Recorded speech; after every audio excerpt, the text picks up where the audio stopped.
and for today's video presentation, I am going to be showing you how to make a paper ribbon rose.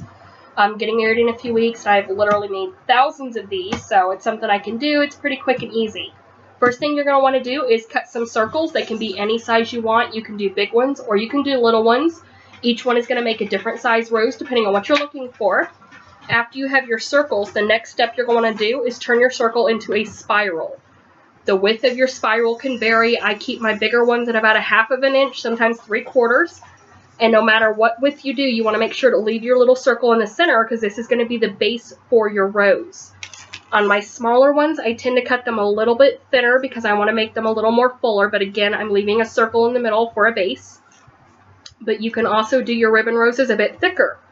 After you have your spirals, the next thing you're going to want to do is you're going to start with the tail. I usually fold my tail in just a little bit to make a great place to start. And if you have trouble rolling these up, you can always wrap it around a toothpick. But once you get it started, you're just going to roll it. Let's make sure you can see. Rolling it into a little itty bitty round piece. You want to keep it even on the bottom, and I put the bottom against my thumb so that I can hold it flat. Just keep rolling it. Doesn't take too long, even when you have a lot of little layers, as long as you just keep rolling. If you let go and lose your place, don't worry, I do it all the time. Just start over. I've had to do that so many times.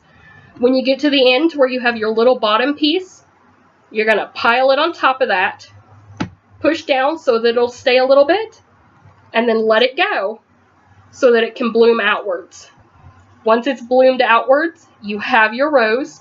Your next step is going to be to use tape or a glue stick. I use a hot glue gun. And you're just going to take and put a dot at the bottom of your flower. Push it down to hold it all together.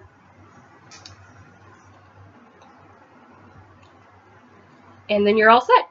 These come in handy for so many things. I've used mine in different table arrangements. I use them a lot to put them on different hair pieces. I've done everything from clips to bobby pins. For my soon-to-be husband for the wedding, I made his entire boutonniere out of these because they are just handy. You can do it in all different types of paper. I've used basic scrapbooking paper here. Part of it is a glitter, so it's a little bit thicker, and that rolls just fine. The only thing you want to stay away from, I learned from experience, is the thick shellacked papers and the really slippery ones. Those don't roll as well. Now this flower, this is one I did with one of these really big circles. So this is about the size you get. This one is the same as the one I just made. It's just a small, like a 3-inch spiral circle. But I love doing these. I've made thousands of them, and I hope you've learned something. And this is something I find really fun to do. So thank you so much, and have a great weekend.